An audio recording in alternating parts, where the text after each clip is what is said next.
little dark, but it honestly looks kind of cool. I could turn this light on, but nah. I'm making this video because yesterday I saw a comment left under I believe the video was titled "Why Nobody Wants to Be Around You," and it was something along the lines of 99.5% of people are fake. People only want what's best for them, and people are just acting in their own self-interest. First and foremost, I feel like this is such a dumb mindset to be in. Now, I will tell you that, yeah, it's true. Most people out here, and I don't see that as a bad thing, but most people out here are thinking for themselves because, I mean, why wouldn't they? Because you're living in your own body. Like, naturally, I feel like this is obvious. I don't even know why people still bring this up. This is very, very, very obvious. And it's just how it's always been, I like even what's a good example? Like even fucking animals and whatnot, with the exception of dogs. I'm pretty sure dogs are just a different breed. Dogs are just just the best.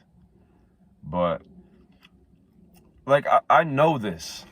I'm not stupid. I know that not everybody's my best friend. Not everybody out here wants to be my best friend. And I didn't even make that video to like tell you to just be friends with everybody that you know, or like everybody that you see. Excuse me. That wasn't the point of the video.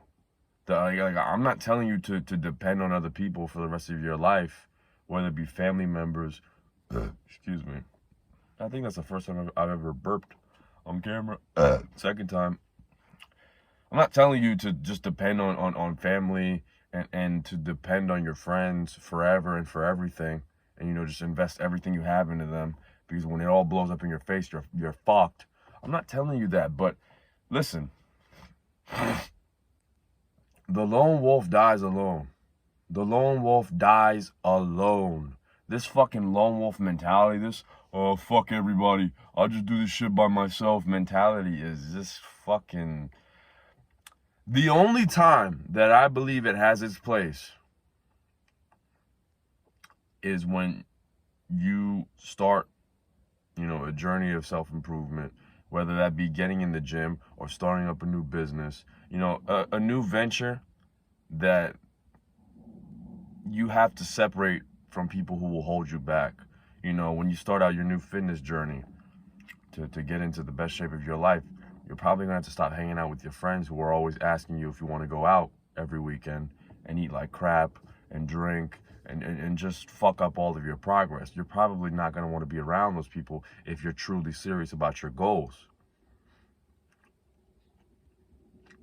And you could go solo for a little bit. You could. That's not really what I did. I thought I did, or I thought I was going to, but the majority of my fitness journey, I was working out with my cousin. And I didn't really realize it until recently that like my cousin has played a big part in my fitness journey. Even like simple things as just being there with me to take pictures, like progress pictures. And we'd work out a majority of the time. And at first we didn't, because we had like different routines. Like I was always an upper lower guy, and he was like an Arnold split kind of guy. He had like a 5 or 6 day split. But eventually we found a way to like merge them together. So like we didn't compromise our splits, but we were still able to work out. And it just made the process so much more enjoyable, man. Had we not been going to the same gym together, I don't think I would have made the progress that I made. I don't think I would have lost all the weight that I lost, in all reality. I didn't realize it at the time because, I'm thinking all I got to do is just eat less and just work out like I always have. But in reality, he made working out so much more, I don't want to say easier, but so much more enjoyable, so much more like fulfilling, because I'm there with my blood. I'm there with a blood member. A blood member. What the fuck? I'm there with family, all right? He's not gang affiliated. I don't know why the fuck I said blood member. It just made it so much more fulfilling, like so much more rewarding, as opposed to me just being there all by myself with a hoodie on, fucking pretending that I'm fighting demons with this fuck everybody mentality that I still don't understand. I just don't get it, man. I just don't get it. The only time I see it being appropriate to separate from people is, or excuse me, going solos, when you have to separate from people who are holding you back. You know, or when you're starting a business and everybody's telling you, why don't you just go get a job? Why don't you just go back to college? Why don't you just do this? Why don't you just... Yeah, you're probably going to have to separate from them. No, and I don't mean that in like a negative way. I don't mean like you have to fucking curse them out. Just distance yourself from them. Because because if you're going through this venture that is very difficult, very hard, and very taxing and demanding on your mind and body and spirit, why would you want people around you who are just going to bring you down? I'm not telling you to be stupid. I'm not telling you to just have people around just for the sake of having friends. I don't even have that many friends myself. That's the funny part. I was about to say I'm not Mr. Social, but no, I am. The point that I'm trying to make is, like, I don't want people going around with this mentality of, oh, fuck everybody, everybody's fake, so I'm not even going to bother improving my social skills. I'm not even going to bother being somebody worth being around. I'm not even going to bother becoming somebody of substance. That is the thing that I have a problem with. All right? I'm not telling you to have fucking 10 million friends. Like I just told you guys, I don't even have that many friends.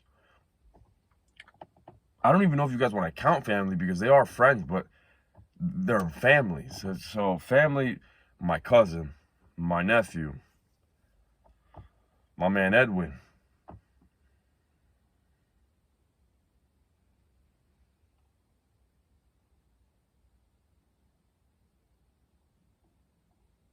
I'm cool with some of my coworkers, but I don't know if I should include them. I say like 5 people max. 5 max. And if we want to be like as realistic as possible, like people I talk to very often, 3. So I'm not telling you guys to go out there and make a million friends. I just don't want you guys to fall into this mentality that, oh, you know, why should I even bother improving if people are just if people are just acting in their own self-interest, if people just care about themselves, if people, because you sound like a bitch.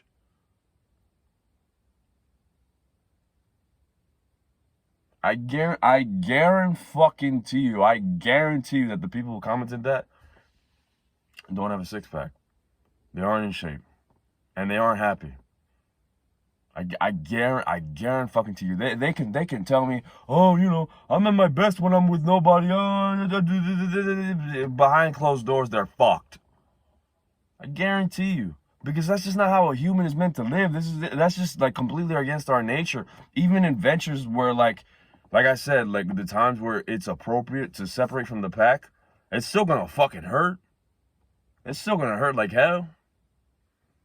You know, when I finally started saying no to certain things, and when I started like distancing myself from certain people who just always wanted to go out and always wanted to do this shit that I genuinely had no interest in, it hurt. I was about to say it hurted. It hurt. I'm going to be very honest with you. It hurt because it feels like you're being like isolated. You're being excluded from a tribe. And that's scary to us. That's scary to many of us. I want to say almost all of us, but some of you seem to be fucking psychopaths. That's scary to many of us. The idea of being isolated and not fitting in.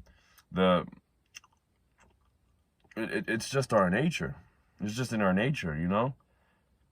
That's why rejection hurts so much, because it's like you're being rejected. It's like you're being rejected. That's literally what rejection fucking means. It's like you're being excluded, like you're being outcasted. Like, no, we don't want you here. Whether it be you trying to approach a girl, or you trying to get into a job, or you like even like asking friends if you guys want to go out, and they say no, it feels like, damn. That's why these things hurt.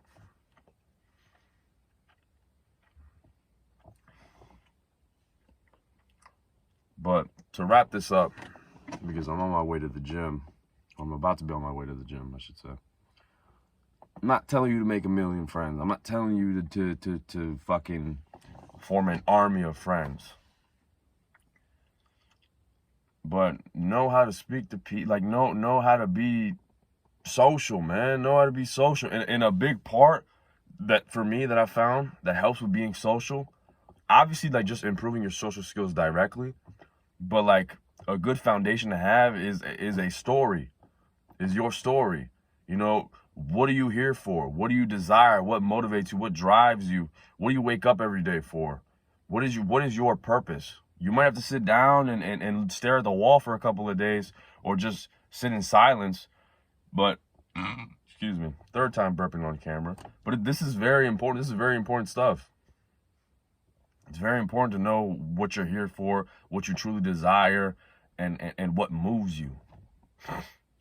And that helps. That helps so much. Like, I'm not gonna tell you my social skills are perfect, but they are very much better than they were a couple of years ago. Back when I was pessimistic, back when I was a fucking bitch. A bitch. I hate using that word. I really don't like using that word, but that's what I was. A bitch. A bitch. I didn't wait. I woke up whenever I felt like it. I went to bed whenever I felt like it. There'd be days where I wouldn't even leave the house. I just had nothing going for me. And it was no wonder why people didn't want to talk to me. Because what the fuck? What is there to talk to? What is there to invest in? I woke up at like 11 p.m. Not 11 p.m. 11 a.m. Played some video games. Fucking jerked off 3 times. Called out of work because I didn't feel like going. Wasn't sick. I just didn't feel like going. Like what the fuck? Why would people want to talk to you? Why? I just realized I have a massive head. Holy shit, I have a massive fucking head. Damn.